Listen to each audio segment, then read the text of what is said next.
نحمده ونصلي على رسوله الكريم اما بعد فاعوذ بالله من الشيطان الرجيم بسم الله الرحمن الرحيم رب اشرح لي صدري ويسر لي امري واحلل عقدة من لساني يفقهوا قولي.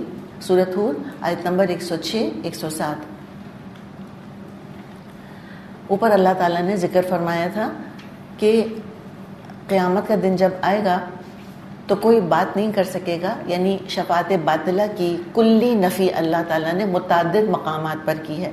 کئی جگہ قرآن میں اللہ تعالیٰ نے یہ بات بالکل کلیئر فرمائی ہے کہ قیامت کے دن کسی کو اختیار نہیں ہوگا کہ جس کا جی چاہا کھڑا ہوا اور شفاعت شروع کر دی، اور جن جن لوگوں کا نام لے لیا اللہ تعالیٰ نعوذ باللہ کوئی مجبور ہو جائے گا کہ ان ساروں کو بخشے. ایکچولی شفاعت یہ اتنی بڑی بیساکھی رہی ہے کہ جس کو پکڑ کے اور لوگوں نے صراط مستقیم کا سفر چھوڑ ہی دیا، اور یہ عقیدہ راسخ ہو گیا دماغوں کے اندر کہ گناہ کرتے رہو کوئی فرق نہیں پڑتا. اگر اللہ کیا خیال آتا ہے کہ گناہ کرتے رہو کوئی فرق نہیں پڑتا، یا تو اللہ خود ہی بخش دے گا، غفور و رحیم ہے. اور بالفرض اگر اللہ بخشنے پہ تیار نہیں ہوا تو وہ ہم نے مزاروں پہ چادریں تو چڑھائی ہیں. کس دن کے لیے چڑھائی ہیں؟ نظر نیازیں دی ہیں فلاں بزرگ کے نام کی ہم نے. جیسے کہ یہ مشرکین عرب کہتے تھے کہ لات منات عزا کی ہم خدمت سیوا کرتے ہیں، ان کے نام کی قربانیاں کرتے ہیں، ان کے بتوں کے اوپر قربانی کا خون ہم ملتے ہیں، تو ظاہر یہ ہمارے کام آئیں گے نا پھر. تو یہ ان کا خیال تھا کہ اگر اللہ یا تو خود ہی بخش دے گا تو ویل اینڈ گڈ، اگر نہیں بخشتا تو ہمارے پاس نعوذ باللہ اور بھی سورس ہے جو ہم آزما سکتے ہیں. اور وہ ایسا پریشر ڈالیں گے اللہ کے اوپر کہ پھر اللہ خود ہی مجبور ہو جائے گا اور اللہ کو بخشنا ہی پڑے گا، نعوذ باللہ. تو یہ کیا اللہ ہوا جس پہ دباؤ ڈالا جا سکتا ہے، آرم ٹوئسٹنگ نعوذ باللہ جس کی جا سکتی ہے، جس کو بیک فٹ پر ڈالا جا سکتا ہے، جس کو کارنر کیا جا سکتا ہے، جس کی مرضی کے خلاف کام کروائے سکتے ہیں. تو پھر خدا کون ہوا اصل میں؟ جس کے پاس اللہ کے اوپر نعوذ باللہ پاور ہے وہ زیادہ بڑا ہو گیا نا پھر. تو ظاہر ہے پھر وہ اللہ کو تو کیا سمجھتے تھے؟ کچھ بھی نہیں سمجھتے تھے شفاعت کے عقیدے کی وجہ سے. آج مسلمانوں کا یہی حال ہے. اللہ سے کیا لگاؤ ہے؟ سارا لگاؤ تو ان کا مزاروں سے ہے. پیر صاحب کا جتنا خوف ہے اتنا اللہ کا تو خوف نہیں ہے. تو اللہ تعالیٰ نے کتنے مقامات پر اس شرک سے نکالا ہے، اس لیے کہ شفاعت کا عقیدہ سوائے شرک کے اور کچھ بھی نہیں ہے. کون سی شفاعت کا عقیدہ؟ شفاعت باطلہ، انکنڈیشنل انٹرسیشن. جیسے مثال کے طور پر عیسائیوں کا تو ڈوگما ہے، یہ پوری ان کی تو عیسائیت جو کھڑی ہے وہ اسی عقیدے کے اوپر کھڑی ہے، دو کے اوپر، کروسیفکشن کے اوپر، اور دوسرے Jesus is the son of God کے اوپر. عیسیٰ علیہ السلام تو اللہ کے بیٹے ہیں، اس پر تو ساری عیسائیت کا دار و مدار ہے. تو انہوں نے تو عقیدہ ہی پورا یہ بنا لیا کہ جو عیسیٰ علیہ السلام کو اللہ کا بیٹا کہے گا ان کے پاس انکنڈیشنل اختیارات ہوں گے، وہ سارے عیسائیوں کو بخشوا دیں گے. تو پھر اللہ تعالیٰ کی کیا ویلیو رہی؟ اور جب اللہ کی ویلیو نہیں رہی، اس کے احکامات کی کوئی ویلیو نہیں رہی. تو شفاعت باطلہ کا عقیدہ رکھنے والے کبھی بھی شریعت پہ عمل نہیں کرتے. آپ آزما کے دیکھ لیں، ضرورت ہی نہیں ہے. وہ کیوں تکلیف اٹھائیں، کیوں تکلف کریں؟ تو اس کا اللہ تعالیٰ نے یہاں پر شدت کے ساتھ انکار کیا ہے. ہاں، لیکن اتنا بتایا کہ شفاعت یہ بھی نہیں ہے کہ بالکل شفاعت نہیں ہے، شفاعت حقہ ہے. ایسا بھی نہیں ہے کہ کوئی شفاعت نہیں کرے گا. ہمیں کسی ایکسٹریم پہ تو جانے کی ضرورت ہی نہیں. کچھ ہوں گے، انبیاء ہوں گے، اسی طرح انسانوں میں سے بھی جن کو اللہ چاہے گا اختیار دے دے گا کہ آپ شفاعت کریں، وہ کریں گے شفاعت. اور جس کو اللہ اجازت دے گا وہی بولے گا. اپنی مرضی سے کھڑا ہو کے نہیں بول سکتا کوئی بھی. پھر وہ کچھ لوگوں کا نام لیں گے کہ اللہ اس کو بخش دے، اس کو بخش دے، اس کو بخش دے. ٹھیک ہے، ان میں سے بھی جن جن کو اللہ چاہے گا بخشے گا، جن جن کے وہ نام لے رہے ہوں گے، جن کی شفاعت کر رہے ہوں گے، جن کو چاہے گا اللہ بخشے گا، اور جن کو اللہ نہیں چاہے گا نہیں بخشے گا. اور ایک کلیئر قرآن کے اندر آتا ہے کچھ لوگ ایسے ہوں گے فما تنفعہم شفاعت الشافعین، کہ شفاعت کرنے والوں کی شفاعت ان کو فائدہ نہیں دے گی. تو پھر سوال یہ پیدا ہوتا ہے کہ پھر یہ جب اختیار سارا اللہ ہی کے پاس ہے بخشنے یا نہ بخشنے کا، اتنا تو پتہ چل گیا نا ہم کو کہ اختیار شفاعت کرنے والے کے پاس نہیں ہوگا، اختیار کس کے پاس ہوگا؟ اللہ کے پاس. تو پھر اللہ تعالیٰ یہ کیوں کروائے گا؟ تو ڈاکٹر اسرار اللہ تعالیٰ ان کی بخشش کرے، ان کے درجے بلند کرے، ہمیں ان کے لیے صدقہ جاریہ بنائے. انہوں نے بڑی اچھی مثال سے سمجھایا تھا. انہوں نے یہ کہا تھا کہ جیسے رزلٹ ہے، وہ کون تیار کرتا ہے اسکول وغیرہ کا رزلٹ؟ اب آپ لوگوں کا رزلٹ ہے انشاءاللہ. اب آپ کو اللہ نے چاہا آپ خیر سے یہ کورس پورا کریں گی، پھر سرٹیفکیٹس آپ کو ملنے ہوں گے، آپ کا رزلٹ کمپائل ہوگا.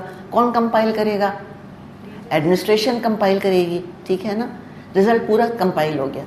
اچھا، اب سرٹیفکیٹ آپ کے تیار ہو گئے، آپ لوگوں کے نام لکھے ہوئے ہیں کہ یہ اتنے نمبروں سے یہ پاس ہوئی، یہ پاس ہوئے، یہ پاس ہوئے، الحمدللہ سارے پاس ہو گئے آپ میں سے جتنے ہیں. اور کون پاس ہوگا؟ جس نے کہ اٹینڈنس پوری رکھی ہوگی 80%، جس کے نمبر 80% آئے ہوں گے. ابھی تو بہت آرام سے اسٹوڈنٹ کہہ دیتے ہیں ہمیں سرٹیفکیٹ کی پرواہ کوئی نہیں ہے، لیکن جب مل رہے ہوتے ہیں نا، پھر ان کو جو افسوس ہوتا ہے، پھر جو ان کو پچھتاوا ہوتا ہے، اور پھر جو آ کے ہم سے ریکویسٹ کرتے ہیں کہ پلیز کسی طرح ہمیں آپ سرٹیفکیٹ دے دیجیے. تو بہرحال اب وہ رزلٹ تو ہم نے تیار کر لیا. اب ہم یہ کہیں کہ اچھا ٹھیک ہے، ہم سرٹیفکیٹ جو ہے وہ دینا چاہ رہے ہیں اسٹوڈنٹ کو. تو مثال کے طور پہ ہم کہیں کہ چلو ہم فلاں کو بلا لیتے ہیں، کوئی اسکالر ہے، ٹھیک ہے، ہم چلیں ہم وہ اتنی نیک خاتون ہیں ان کو ہم بلا لیتے ہیں، ان کے ہاتھ سے ہم سرٹیفکیٹ دلوائیں گے. گیسٹ آف آنر کو بلایا جاتا ہے. تو وہ آئیں اور انہوں نے آ کے سرٹیفکیٹ دے دیے. تو کیا انہوں نے پاس کیا تھا آپ کو؟ انہوں نے کیا کیا تھا؟ صرف دیا تھا نا، صرف دیے تھے آپ کو. اور ڈیسیشن کس کا تھا؟ وہ تو ایڈمنسٹریشن کا ڈیسیشن تھا، ٹھیک ہے. تو بالکل معاملہ یہی ہے کہ ڈیسیشن کس کا ہے؟ اللہ کا.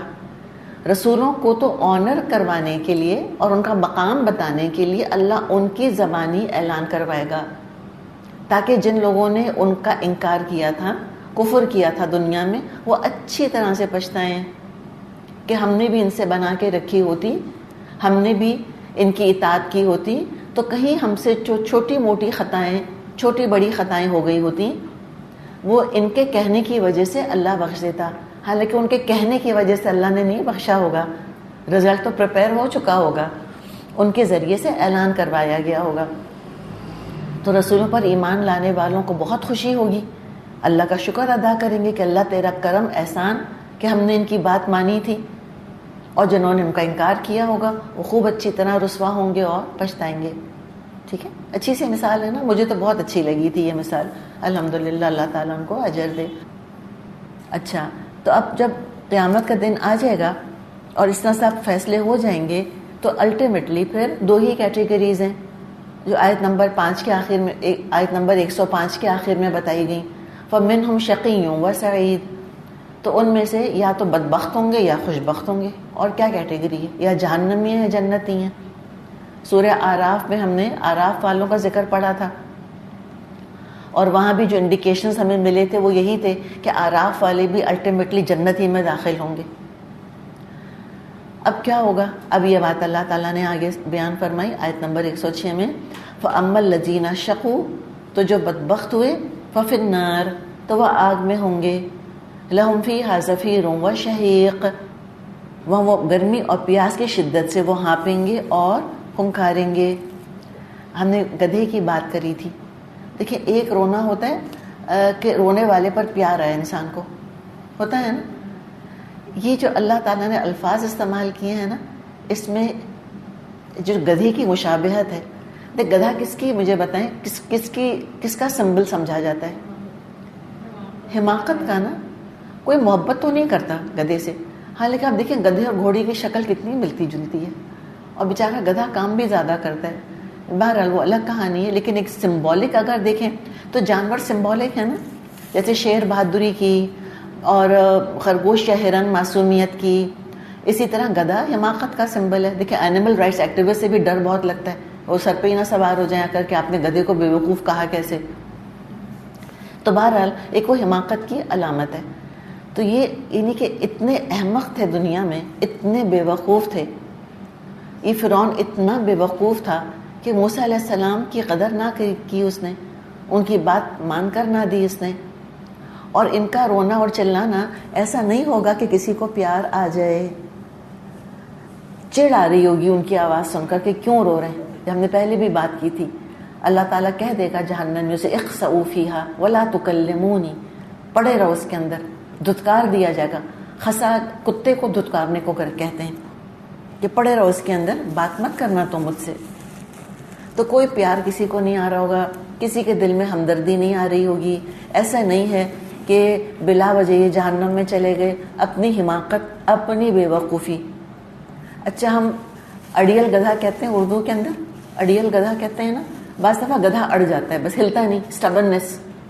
یہ بھی علامت ہے یہاں پر ان کی، کیسے وہ ایک ڈھٹائی کے ساتھ اڑ گئے تھے. بس اسٹبنس ایسی تھی ان کے اندر. شقاق بھی اللہ تعالیٰ کہتے ہیں فی عزت و شقاق، سورہ صاد میں آتا ہے کہ یہ کافر جو ہیں بس یہ صرف ضد پکڑ چکے ہیں، صرف ایگو ایشو بنا لیا ہے، بس ڈھیٹ ہو گئے ہیں، صرف اسٹبنس کا مظاہرہ کر رہے ہیں. کوئی ان کے پاس لاجک نہیں ہے کفر پہ اڑنے کی. تب وہ آہیں بھریں گے، سسکیاں لیں گے، پڑے رہیں گے اسی کے اندر. خالدین فیہا، اسی حالت میں وہ ہمیشہ رہیں گے. ما دامت السماوات والارض، جب تک کہ زمین اور آسمان قائم رہیں. اچھا ما دامت السماوات والارض سے کیا مطلب؟ کہ کیا زمین آسمان جب ٹل جائیں گے تو وہ نکل آئیں گے جہنم سے؟ واللہ عالم، اللہ بہتر جانتا ہے، میرے اور آپ کے فیصلے نہیں ہیں. اور جہنم کو ایسی جگہ نہیں ہے کہ کوئی کہے کہ اچھا اگر تھوڑی دیر کو میں رہوں وہاں پر تو کوئی بات نہیں، ٹھیک ہے، زیادہ عرصے نہ رہوں، نعوذ باللہ. دنیا کی آگ کے لیے ہم نہیں کہہ سکتے. دنیا کی آگ تو بہت بڑی چیز ہے جو چولہے میں جل رہی ہے. کبھی موم بتی کی جو شمع ہوتی ہے، موم بتی کا فلیم ہوتا ہے، اس پہ انگلی رکھ سکتے ہیں؟ جبکہ دنیا کی آگ جہنم کی آگ سے 70 گنا ٹھنڈی ہے.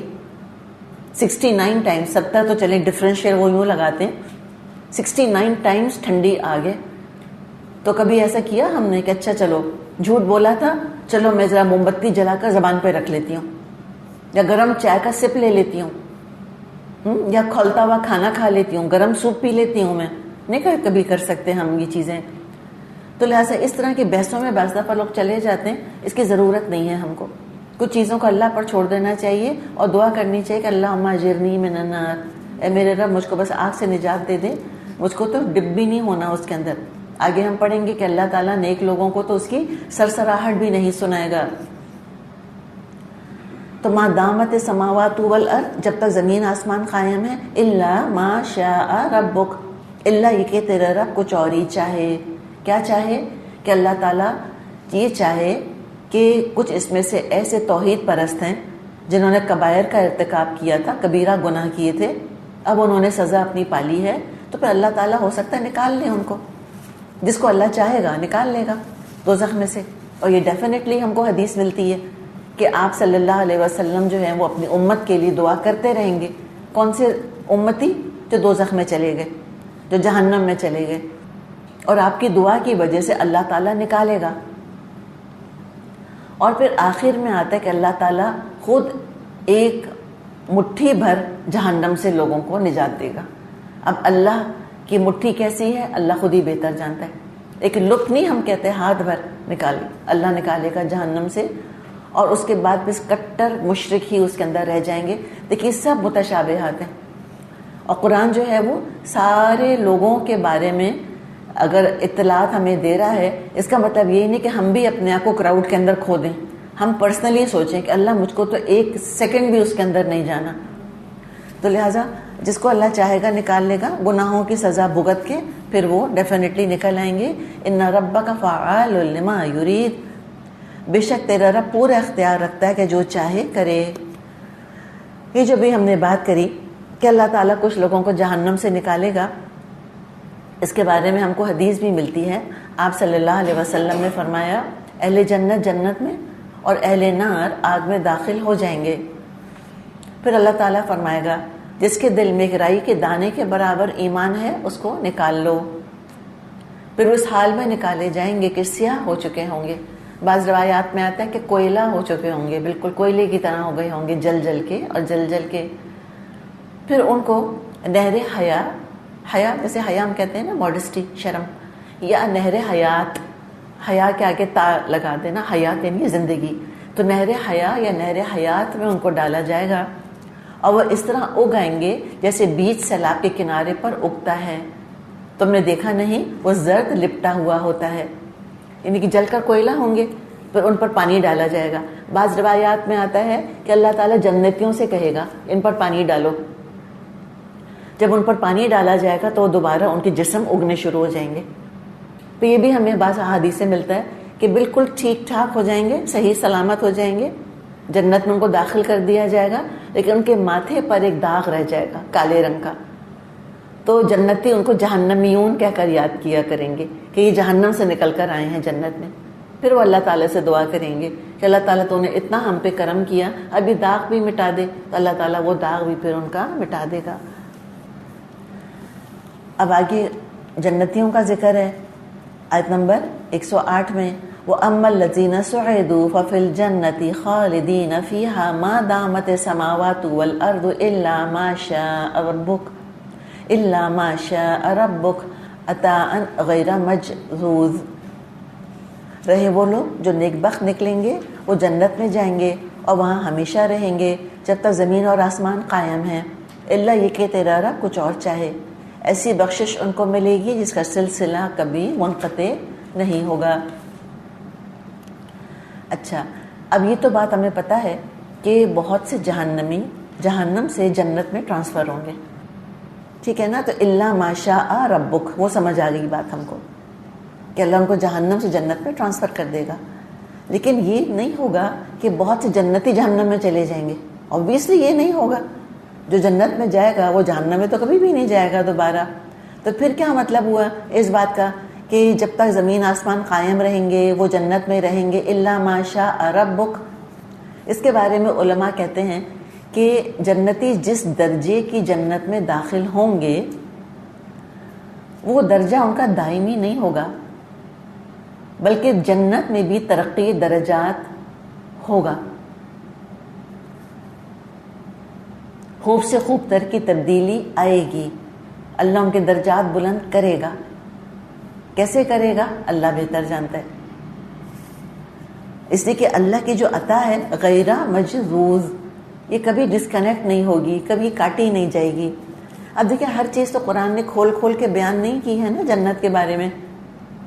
اب اللہ عالم پھر وہاں پہ کیا معاملات ہوں گے. دیکھیں ہمیشہ کی زندگی ہے, کیا کیا ہوگا, کس کس طرح جنتیوں کو اللہ تعالیٰ نوازے گا, کیسے ان کے اور درجے بلند کرے گا, اللہ بہتر جانتا ہے. بس اللہ تعالیٰ ہمیں جنتیوں میں شامل کرے, خوش بختوں میں شامل کرے. تو جب فیصلے قیامت کے دن ہونے ہیں شقی اور سعید کے, تو دنیا میں کیا کو ہم کسی کو بدقسمت خوش قسمت کہیں گے؟ نہیں کہنا چاہیے, نہیں کہنا چاہیے ان چیزوں کو. وہ تو اصل الٹیمیٹ فیصلہ تو وہیں ہونا ہے.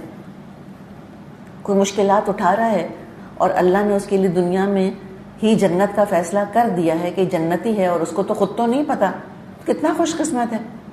اللہ کرے میں اور آپ اور ہماری ساتھ پشتیں خوش قسمت ہوں. اور کوئی عیش اور عشرت کی زندگی گزار رہا ہے اور اللہ نے اس کے لیے جہنم کا فیصلہ کر دیا ہے, تو وہ تو شقی ہے, وہ تو انتہائی بدبخت ہے, انتہائی بدقسمت ہے. تو یہ اگر اتنی بات بھی ہم سمجھ لیں نا تو ہم رش کھانا ہی چھوڑ دیں لوگوں کے اوپر. اس قدر ہم رش کھاتے ہیں, اس قدر کمپیئر کرتے ہیں, اور اس قدر ہم گھٹتے اور تڑپتے ہیں اور احساس کمتری, احساس محرومی کا شکار ہوتے ہیں کہ اس کے پاس یہ ہے میرے پاس یہ نہیں, اس کے پاس یہ ہے میرے پاس یہ نہیں. وہ کتنی لکی, میں کتنی ان لکی. تو نہیں پتہ چلے گا کون کتنا لکی ان لکی جب تک کہ قیامت کے دن فیصلے نہ ہو جائیں. آگے فرمایا فَلَا تَكُ فِي مِرْيَةٍ مِّمَّا يَعْبُدُ هَٰؤُلَاءِ مَا يَعْبُدُونَ إِلَّا كَمَا يَعْبُدُ آبَاؤُهُم مِّن قَبْلُ. بس اے نبی صلی اللہ علیہ وسلم, آپ ان کے معبودوں کی طرف سے کسی شک میں مت رہیں جن کی یہ لوگ عبادت کر رہے ہیں. یہ تو بس اسی طرح ان کی پوجا کیے جا رہے ہیں جس طرح پہلے ان کے باپ دادا کرتے رہے. وَإِنَّا لَمُوَفُّوهُمْ نَصِيبَهُمْ غَيْرَ مَنقُوصٍ. ہم ان کا حصہ ان کو بھرپور دیں گے بغیر اس کے کہ اس میں کوئی کاٹ کسر ہو. پورا پورا اللہ تعالیٰ ان کو اجر دے دے گا اور کوئی اس کے اندر کمی نہیں ہوگی. اچھا, اب یہ جو ہم نے پڑھا کہ یہ لوگ اسی طرح عبادت کر رہے ہیں کما یعبدو آباؤہم من قبل, جیسے کہ ان کے آبا و اجداد پہلے شرک یعنی کرتے رہے تھے. تو مشرکین قریش کے معبودوں کی طرف اشارہ ہے، اتنا تو ہمیں پتہ ہے۔ اب یہ جو قریش تھے ان کے آباء و اجداد کون تھے؟ جو اللہ نے اشارہ کیا ہے نا کہ اسی طرح یہ کر رہے ہیں جیسے کہ ان کے آباء و اجداد کرتے رہے۔ تو علماء کہتے ہیں کہ جو قریش کے آباء و اجداد تھے ان میں بنو جرہم کا قبیلہ بھی شامل ہے۔ جرہم، جیم را ہا میم، ہلکی والی ہا۔ یہ جو بنو جرہم کا قبیلہ تھا، کبھی انشاءاللہ سیرت پہ ہم بات کریں گے تو پھر اس قبیلے کا ذکر آئے گا۔ حاجر علیہ السلام ننھے سے اسماعیل علیہ السلام کو لے کر وہاں بیٹھی ہوئی تھی، اور پھر زمزم کا چشمہ بھی پھوٹ پڑا تھا، تو وہ وہاں موجود تھی۔ اتنے میں ایک قافلہ گزرا وہاں سے، اور اس کے بارے میں ہمیں ملتا ہے کہ انہوں نے کچھ چڑیاں وغیرہ دیکھی تو کہا کہ اس وادی میں تو پانی نہیں تھا، تو یہ چڑیاں وغیرہ کیا کر رہی ہیں یہاں پر؟ خیر وہ آئے تو زمزم دیکھا، پھر حاجر کو دیکھا اور اسماعیل کو دیکھا۔ تو اس قافلے نے اجازت چاہی حاجر سے کہ کیا ہم یہاں قیام کر سکتے ہیں؟ تو انہوں نے اجازت دے دی، لیکن کہا کہ زمزم کے رائٹس میرے پاس ہیں، اس کنویں کے اوپر تمہیں حق نہیں دوں گی میں، یہ میرا کنواں ہے، یہ میرا ہی رہے گا۔ امیجن کریں نا آپ ان کی ذہانت۔ تو یہ جو قبیلہ آیا تھا یہ بنو جرہم کا قبیلہ تھا، اور یہ سمود سے اس کا تعلق تھا۔ ان کے آبا جو بنو جرہم تھے ان کے آبا و اجداد سمود تھے، اور سمود کے آبا و اجداد کون تھے؟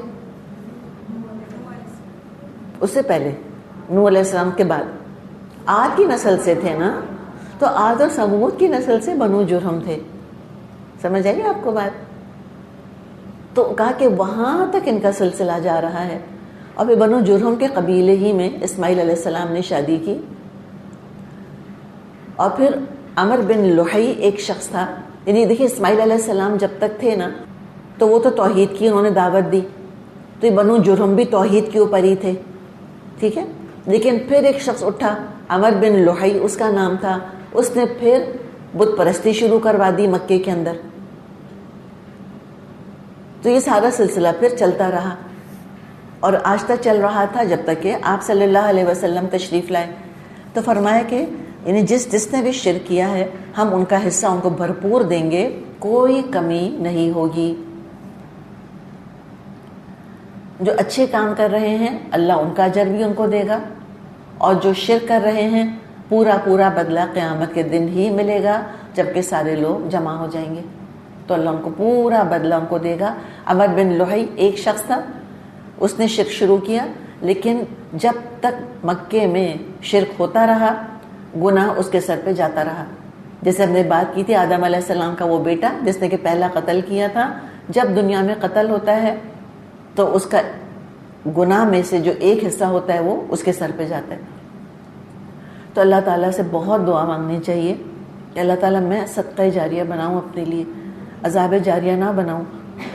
تو لہٰذا بعض دفعہ جو ہم اندھی پیروی کرتے ہیں نا آبا و اجداد کی، کہ نہیں ہمارے تو باپ دادا نظر نیاز کرتے آئے، فلاں پیر صاحب کے مزار پر تو ہمیشہ سے جاتے رہے۔ بعض دفعہ نظر مانتے ہیں اولاد کی، اور ہمارے یہاں کو پتہ ہے بیٹوں کی اہمیت بہت ہے کہ بیٹا ہوگا تو ہم یہ کریں گے اور یہ کریں گے، مزاروں پہ جا کے بیٹے کی دعا مانگتے ہیں، اور اللہ تعالیٰ دیتا تو اللہ ہی ہے، مزار والا تو نہیں دے سکتا۔ پھر آپ نے شاید سنا ہوگا کہ وہ بچے کی لٹ چھوڑ دیتے ہیں بالوں کی، سارا سر منڈا دیتے ہیں، ایک بالوں کی لٹ چھوڑ دیتے ہیں، اور جب خاص عمر کا بچہ ہو جاتا ہے تو اسی مزار پر جا کر پھر وہ کٹواتے ہیں، اور یہ کہتے ہیں ہمارے آباء و اجداد ایسے ہی کرتے چلے آئے۔ تو کوئی نیکی نہیں کر رہے ہم آباء و اجداد کے ساتھ۔ اللہ نہ کرے ہم اپنے آباء و اجداد کے اوپر کوئی سانپ رینگتا دیکھیں تو ہم ایک اور سانپ نہیں پھینک دیں گے ان کے اوپر، ہم اس سانپ کو بھی ہٹانے کی کوشش کریں گے جو ان کے اوپر تھا۔ تو ان کے لیے استغفار کرنا چاہیے اگر انہوں نے غلطی کی تھی، اور پھر اس رسم کو وہیں ختم کر دینا چاہیے، اس شرک کو بدعت کو وہیں ختم کر دینا چاہیے، بجائے کہ کنٹینیو کریں اور لے کر چلیں۔ اور سورہ انعام میں ہم پورا منظر پڑھ آئے ہیں کہ کس طرح جہنم میں لعنت ملامت ایک دوسرے پہ کریں گے، وہ کہیں گے تم نے مروایا، وہ کہیں گے تم نے بہکایا۔ چلیں جی الحمدللہ یہاں تک ہمارا پورا ہوا، رکو۔